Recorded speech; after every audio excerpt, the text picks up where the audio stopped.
ጄሪ በሚያሳዝን ሁኔታ ልጇን አጣች። ሜርሲ ለወይዘሮ ዛህራ ብላ ያዘጋጀችውን መድኃኒት እንግዲህ እሷ ሳታውቅ አንስታ ጠጥታ ልጇ ወርዶባት እጅግ አዝና ትገኛለች። አቶ አምነንም ልጁን በማጣቱ በጣም አዝኖና ተግዞ ይገኛል። ሜርሲ ባደረገችው ነገሮችን ለመሸፋፈን ብዙ ነገር እያደረገች ትገኛለች። ሙስጠፋም ደግሞ የሱ የልጁ መውረድን ስለሰማ እሷን ሊጠይቃት ሄዶ ነበረ። እሷም ደግሞ ምን ልትሆን መጣክ ብላ ስትጠይቀውም እሱም ስለምወድሽና ስለማፈቅርሽ ተጎድተሽ እንደሆነ ላይሽ ነው የመጣሁት ይላታል። እናም በዚህ 3 ቀን ውስጥ አልነበርኩም ሲላት ምነው በዛው በቀረክ ኖሮ ትለዋለች። ለማንኛውም አታስቢ፣ እኔና አንቺን አንድ የሚያደርገንን አንድ የቤት ስራ እሰጥሻለሁ፣ በጣም ትንሽዬ ጥቂት ጊዜ ጠብቂን እያላት ይገኛል። ይሄንን ጊዜ እሷ ምን ሆኜ ነው? ምክንያቱም በቃ ልጄ የወረደው በሙስጠፋ ምክንያት ሊሆን ይችላል እያለች እያሰበች ለሜርሲም ስትነግራት ሜርሲም እጅግ ደንግጣ አንቺ ከመቼ ወዲህ ነው እንዲህ ማሰብ የጀመርሽው ብላ ስትጠይቃት እሷም አስቤያለሁ ትላታለች። እንግዲህ መፍትሄው ደግሞ ሙስጠፋን መግደል ነው እያለቻት ትገኛለች። ሙስጠፋን በእሷ ምክንያት ብዙ ነገሮችን እያሰበና ብሌን እየነገራት ይገኛል። ሰላም ጤና ይስጥልኝ ውድ የተከበራችሁ የቻናል ቤተሰቦች እንደምንከረማችሁ፣ እንሆ ተወዳጁን ድራማን ቀጣውን ክፍል ይዤላችሁ መጥቻለሁኝ። ጄሪም እንግዲህ ወደ ኪችን ትሄድና በብርጭቆ የተሞላ ውሃ ስታገኝ አንስታ ውሃውን ትጠጣለች። በዚህ አጋጣሚ ውሃውን ውስጥ መርዝ ያስቀመጠችበት ለዛህራ ነበረ። እንግዲህ ሜርሲ ዛህራ ሚስጥሯን ስላወቀችባት ያን ነገር ሚስጥር እንዳይወጣ መቅደሟ ነበረ። ነገር ግን ለሌላ ሰው ነው የሆነው። አቶ አምነንም እንግዲህ ከስራ በየመጣበት ባለበት ሰዓት ወደ ቤት ሲገባ ወለሉ ላይ ባለቤቱ የልጁ እናት እንግዲህ ወድቃ ደም በደም ሆና ያገኛታል። እሱም እጅግ ደንግጦ ጄሪ ብሎ ቢጠራትም ማን ልትሰማው አልቻለችም። ሁሉም ነበሩ እንግዲህ ወዲያው እሱ አፋፍሶ ወደ ሆስፒታል ይዟት ይሄዳል። ዶክተራም አምነን ወዳለበት ቦታ ትሄድና አቶ ዳአምነን በጣም ይቅርታ ጥሩ ዜና የለኝም ብላ ትለዋለች። ዶክተር ምንድን የተፈጠረው ብሎ ሲጠይቃትም እናትየዋን ማትረፍ ችለናል፣ ልጁን ግን ብላ ስትል በቃ እንዳጨረሸው ብሎ እጅግ ስቅስቅ ብሎ አይኖቹ ደም እስከሚለብሱ እንባውን ያፈሳል። እሱም ጄሪ ወዳለችበት ክላስ ይሄድና እጆቿን እየደባበሰ እሷም ትነቃለች። ልጄ ምን ሆኖ ነው? ልጄን አጣሁት ወይ ልጄ ቡላ ስትልም እሱም ተረጋጊ፣ በቃ ስትረጋጊ በኋላ እናወራለን ይላታል። ምንድነው የምናወራው? ልጄን ነው እኮ ያጣሁት ትለዋለች። ይሄንን ጊዜ በጣም ነበር ልቧ የተሰበረው። ምክንያቱም ከሱ ጋራ አንድ የሚያደርጋት ልጇ ብቻ እንደሆነ ታውቃለች። እና ይህንን ጊዜ ደግሞ ብሌንም ወደ እነሱ ትመጣና በራን ኳኩታ ወደ ውስጥ ትገባለች። ጄሪ እንዴት ነሽ? እየበረታሽ ነው ወይ ስትላት ብሌን በጣም አዝኛለሁ፣ ልጄን አጣሁት፣ ከአምነን ጋራ አንድ የሚያደርገን እሱ ብቻ ነበረ፣ ተስፋዬን አጣሁት ትላታለች። እሷም ጄሪ ያጋጥማል፣ አንቺ ተረጋጊ፣ አንቺ ወጣት ነሽ፣ ስለዚህ ብዙ ልጆችን መውለድ ትችያለሽ እያለቻት ትገኛለች። በሚያሳዝን ሁኔታ የመረዘችውን ብርጭቆውን ሜርሲ እጅግ የምትደብቅበት ቦታ አታ እጅግ እየተሯሯጠች አንዴ ቤት አንዴ ውጪ አንዴ ከአጥር ውጭም እየተሯሯጠች እንደምንም ብላ ምክንያቱም ይሄንን ብርጭቆ ካየው አምነን እንደ ጄሪ ነው መንጥቆ የሚያወጣኝ፣ እንደ ጄሪ ልጅ ነው እኔንም የሚገፈትረኝ እያለች እየተሯሯጠች ብርጭቆውን አንድ ጫካ ስር ተወርውረዋለች። ግቢያቸው ያለ ስር አበባ አትክልት ምናምን ባለበት ቦታ ላይ እሱንም አስቀምጣ በጣም ግራ ተጋብታለች። ምክንያቱም ያየው ሆኖ የሚለው ጥርጣሬዋ አይምሮዋ ውስጥ አለ። አምነን በልጁ እንደማይደራደር ጠንቅቃ ታውቃለች። ይህንን ጊዜ በር ላይ በቆመችበት ሰዓት ድንገት ወይዘሮ ዛህራ በር ያንኳኳሉ። በሩን ለመክፈት ትፈራና ምንም ማድረግ ስላልቻለች በሩን ትከፍታለች።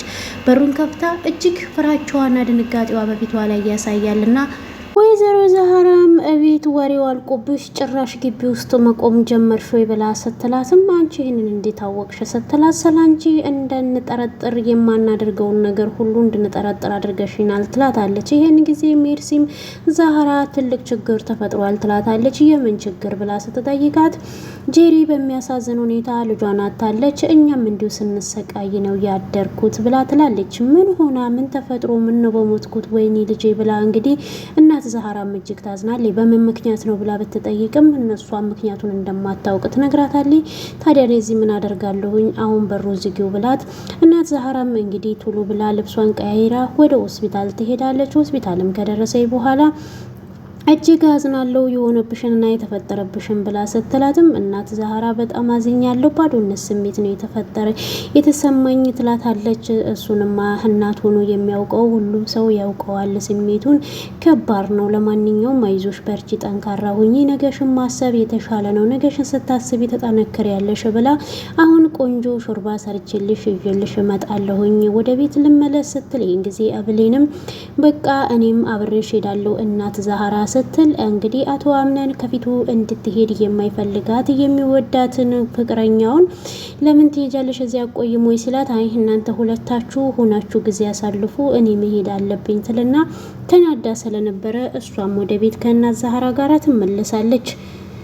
ወደ ክላስ ወደ ቤቷ ከተመለሰች በኋላ ቁጭ ብላ ቆይ ምን እየሆንኩ ነው? ባለትዳር እኮ ነው። እናም አምነን ከኔ ጋር ያለውን ነገር ማቆም አለበት፣ ምክንያቱም ጄሪ ለሱ ብዙ ነገር እያደረገችለት ነው ብላ እያሰበች ባለችበት ድንገት አምነንን ሲያልፍ ታይዋለች። እሷም አምነን ፈለግኩኝ ብላ ትለዋለች። ለምን ጄሪን ጥላሃት መጣክ ስትለው አሁን እኮ አንተ ግዴታ ከጎኗ መሆን አለብክ፣ ምክንያቱም አሁን እሷ ተጎታለች ስትለው እሱም ደግሞ ለምን እንደዚህ እንደማደርግ ይገባሻል፣ ልጇን ስላጣች ነው እንጂ ሌላም ደግሞ ታውቂያለሽ ሲላት እሷም ደግሞ እኔ ምንድነው የማውቀው? እኔ የምታውቀኝ ከሆነማ የተጎዳን ሰው አትንከባከብ እንደማለል እርግጠኛ ነኝ ትለዋለች። እሱም እንግዲህ ቆይ ቀናሽ ወይ ለምንድነው ያለሁበትን ነገር የማይገባሽ? በጣም ብዙ ነገሮች ችግር ሆኖብኛል ይላታል። እሷ አንቺም ብሎ ሲል እኔ ምን ብላ እንግዲህ በንዴት ስሜት ውስጥ ተጠይቀዋለች። እኔም ጭንቀት ሆንኩብክ ወይ ትለዋለች። አንቺ ለምንድነው እንዲህ የምታስቢው ሲላት ቆይ በቃ እኔን በቃ ለምን አተወኝም ብላ ትለዋለች። ብሌን አንቺ ለምንድን ነው እንዲህ የምትናገሪው? ለምን አትረጅኝም? ምክንያቱም በፍቅር ምክንያት መጎዳት አልፈልግም። እኔ እንነተን ማስቀድም ቢሆን ኖሮ ለጄሪን ቅድሚያ ባልሰጠው ነበረ ትለዋለች። እሱም ቆይ አንቺ እኔ ልጄን በማጣቴ ማጣቴ ምንም አይሰማሽም ወይ ሲላት እንደዛ ካሰብክ በጣም አዝናለሁኝ ብላው ጥላው ትሄዳለች። እሱም እጅግ ነበር የደነገጠው። ሜርሲም እንግዲህ መልካም ሰው ሆና እንግዲህ ጄሪ ወዳለችበት ሆስፒታል ትሄድና ጄሪ በጣም አዝኛለሁ እንዴት ነሽ ስትላት እሷም እጅግ በጣም እንዳዘነችና አንድ አምነንን የምትይዝበት ነገር እንግዲህ ልጇም እንደወረደባት ስትነግራት እሷም እንግዲህ ተይ እንጂ ወንድሜ ልጅ እንደዚህ ጨካኝ አይደለም፣ ይዘሽ የገባሽውን ቦርሳ ይዘሽ እንድትወጪ አያደርግሽም፣ አንቺ ጠንከር ብለሽ ሌላ ነገር ነው ማሰብ ያለብሽ አሁን ላይ ትላታለች። እንግዲህ እሱም አብሯት እንደሚኖርና ነገሮች እንዲስተካከሉ የእሷ ጠንከር ብሎ መነሳት እንዳለባት ትነግራታለች። የምልሽ ዶክተሮቹ በምን ምክንያት ነው ልጁ የወረደው ብለው ነግረውሻል ወይ ብለው ሲሏትም አዎ ነግረውኛል፣ ግን የሆነ የተሳሳተ ነገር ተጠቅመሻል ነው ያሉኝ፣ እሱን ነገር ግን ምን እንደሆነ ማስታወስ አልቻልኩም ትላታለች። በቃ እንደዛ ከሆነ ለአምነን ምንም ነገር እንዳትነግሪው ብላ ትላታለች። ለምን ብላ ስትጠይቃት ሁሉንም ነገር ስትነግሪው አምነን ይሰላችሻል ትልና ታሳምናታለች። እሷም እንደዚህ ያላሰብኩም እሺ በቃ አልነግረውም ብላ ጄሪም በዚህ ነገር ትስማማለች። ብሌንም አምነን ካለበት ክላስ እየሮጠች ስትወጣ እሱም ተከታትሎ ሮጦ ይይዛትና ይስማታል። እሷም ምንድነው የምትፈልገው? ለምንድነው የማትወኝ ብላ ስትጠይቀው እሱም አልተውሽም፣ ለምንድነው የምተውሽ ብሎ ሲላትም በቃ ያንተም ምነው ጉልበተኛ ስለሆንክ ወይስ ምንድነው እሱ? እኔ የራሴን ህይወት መኖር ነው የምፈልገው፣ ተወይም ብዬ ካለው ተወይን ስትል ይሄን ጊዜ ንግግሯ እጅግ ስላስደነገጠው እንግዲህ አቃጣሪዋ ሜርሲ ትወጣና ወንድሜ ልጅ ልጅ የውልክ ከማንም በላይና ከኔም ከሁላችንም በላይ የምትረዳክ ዋጋ ላንተ የምትከፍለው ጄሪ ናትና ጄሪን ተንከባከባት ከጎኗ አሁን ጄሪ አሁን ተጎታለች ትለዋለች። እሱም ለምን እንደዚህ ያልሽ ብሎ ሲጠይቃትም የትኛዋ ሴት ናት ወግ ማረግ ሳትይዝ ልጅን ጌም ወልዳ ልጅን ልታሳቅፍ እንድትስም የምታደርግ? ያው ሴት ስለሆንኩኝ ይገባካል ብዬ ነው። አሁን ላይ እሷ እጅግ የተጎዳይ ናት። ነገዋን እንድታስብ ደግሞ አንተ ከጎኗ መሆን አለብህ ትለዋለች። እሱም በጣም እንደጎዳትና እንዳሰቃያት ይነግራታል። በሚገባ እሺ አክስቴ የምትይውን ነገር አደርጋለሁ ብሏት እንግዲህ ጄሪ ወዳለችበት ክላስ አቶ አምነንም ይሄዳል። አምነንም ወደ ጄሪ ጋር ይሄድና እንግዲህ ጄሪ በጣም ይቅርታ አክስቴ ያናግራኛለች ሁሉንም ነገር ብሎ ይላታል። በእኔ ምክንያት እኔም ብለሽ መተሽ የሁሉ ነገር ስለገጠመሽ እጅግ አድርጌ ይቅርታ ጠይቅሻለሁ ብሎ ይላታል። እሷም ደግሞ አረ ይቅርታ መጠየቅ የለብክም እኔ ይህንን ነገር ያደረኩት ለሁለታችንም ብዬ ነው ትለዋለች። እሱም ቢሆን የሚላትና የምትፈልጊውን ነገር በሙላ አደርግልሻለሁ መጠየቅ ትችያለሽ ሁሉም ከጎንሽ ነኝ ይላታል። እሷም እንግዲህ ይሄንን ነገር ከሱ በመስማቷ እጅግ በጣም ደስ ብሏት ትገኛለች። ብሌንም ብቻዋን ቆማ ያገኛታል በረንዳ ላይ አቶ አምነን። ቆይ ለምንድነው ብቻሽን የሆንሽው ብሎ ሲላትም ምን ያገባ ካለ ስትለው ያገባኛል ለምን ብላ ስትጠይቀው ምን በቃ ስለምጨነቀለሽ ብሎ ይላታል። ቆይ ለምንድነው አንተ የማትሆኝ እኔ በማልፈልገው ነገር ላይ አንተ በራስህ የምታደርግ ይመስልካል ወይ ስትለው አዎ አደርጋለሁ ብሏት እንግዲህ ይሄንን ጊዜ ጉንጯን እንቅ አድርጎ ይስማታል። በዚህን ጊዜ እሷም አፍራ ምንም አልተናገረችም። ሜርሲም እንግዲህ እንደ መንሸላሌት ግድግዳ ላይ ተለጥፋ እያየች ነበረ። ወይኔ ፈጣሪ ወይ የወንድሜ ልጅ በቃ አብዷል ማለት ነው።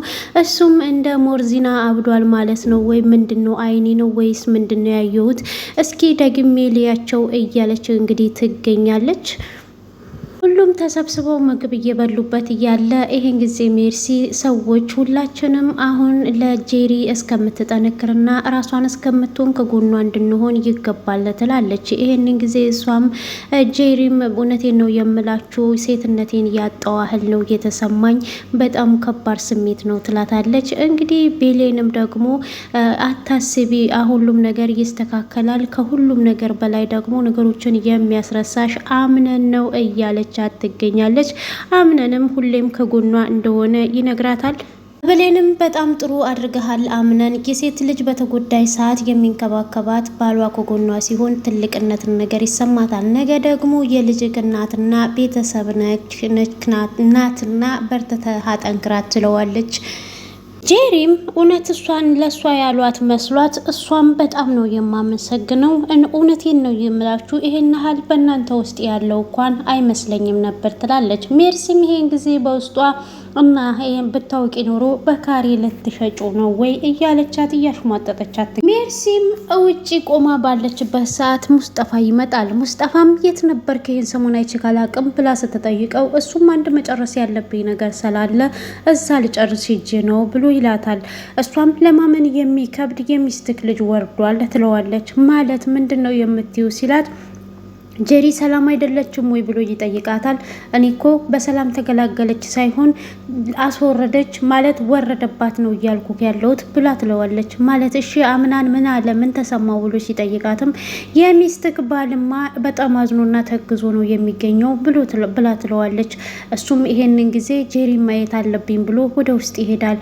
እሷም የዚህ ልጅ ፍቅር እንደ አዲስ ተንቀሰቀሰ ማለት ነው ወይ እያለች እንግዲህ ብቻዋን እያወራች እሷም እዛው በረንዳ ላይ ትቀራለች። እሱም ሄዶ ጄሪ ያለችበትን ክላስ ያንኳኳ ጄሪም ልብሷን ለባብሳ ቀልጥፍጥፍ ብላ አምነኔ ብላ ስትጣራ አምነን አይደለውም እኔ ሙስጠፋ ነኝ ባልሽ ነኝ የመጣው ሲላት እሷም እጅግ ተደነግጥና ይቅርታ አድርጊልኝና ለ2-3 ቀን እዚህ አልነበርኩም አንድ የምጨርሰው ነገር ስላለብኝ እና ሚስቴ ይቅርታ ይላታል። እሷም ምን ነው በዛው በቀረክ ብላ ትለዋለች። እንዴ ሚስት እንደዚህ ትላለች እንዴ ለምንድን ነው የመጣከው ብላ ስትጠይቀው የማይጠየቅ ጥያቄ የማይጠየቅ ጥያቄ ሚስት መጠየቅ የሌለባትን ጥያቄ ነው የጠየቅሽኝ ብሎ ይላታል። ለአንቺን ላይ ነው የመጣሁት ምክንያቱም ልንከባከብሽ ባልሽ እንደኔ ስለማይንከባከብሽ ይላታል። እሷም የኔ ባል በጣም ነው የሚንከባከበኝ ትለዋለች። ስለዚህ አታስቢ እኔና አንቺን አንድ የሚያደርገንን አንድ የቤት ስራ ሰጥሻለሁ ብሏት ጥሏት ይሄዳል። እሷም ይሄንን ጊዜ በሀሳቧ ውስጥ ምንድነው እሱ የት ነበረ? ለምንድነው ይሄንን ቃል የተናገረው?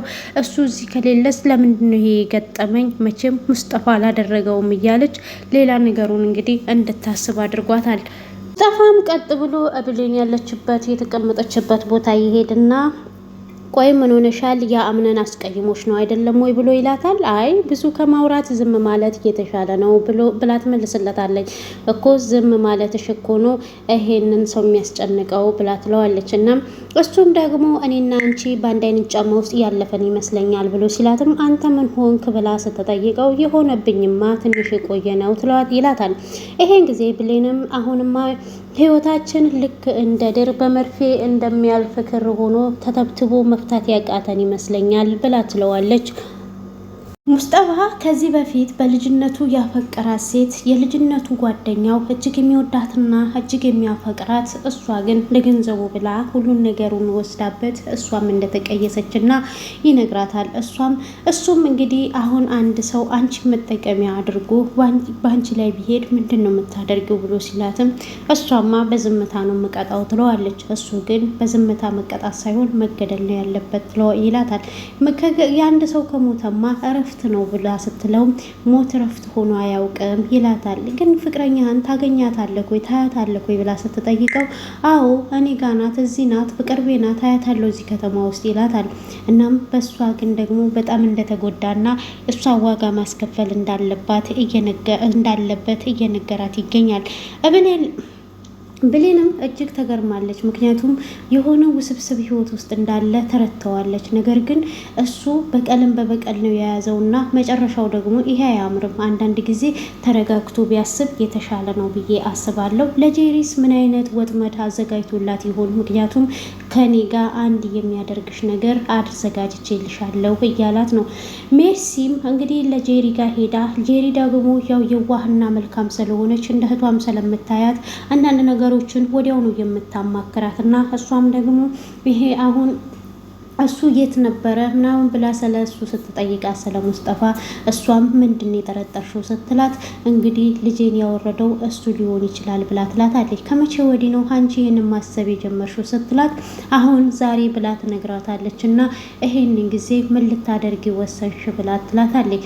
እሷም መግደልን ትላታለች። እንግዲህ ሙስጠፋን ማስወገድ እያለቻት ነው። ምክንያቱም እንደ ጓደኛ ነው እንደ እህት ነው የምታያት እና አንዳንድ ነገሮችን ደበቅ ብታደርግ የተሻለ ነው ብዬ አስባለሁ። በቀጣይ ክፍል ላይ እንግዲህ ምን ይፈጠራል ምን ይሆን የሚለውን ይዤላችሁ እመጣለሁ። በጣም ልብ አንጠልጣይና አስተማሪ ድራማ ነው። እስከዚህ ስለተከታተላችሁኝ ከልብ አመሰግናለሁ። ባይ ባይ።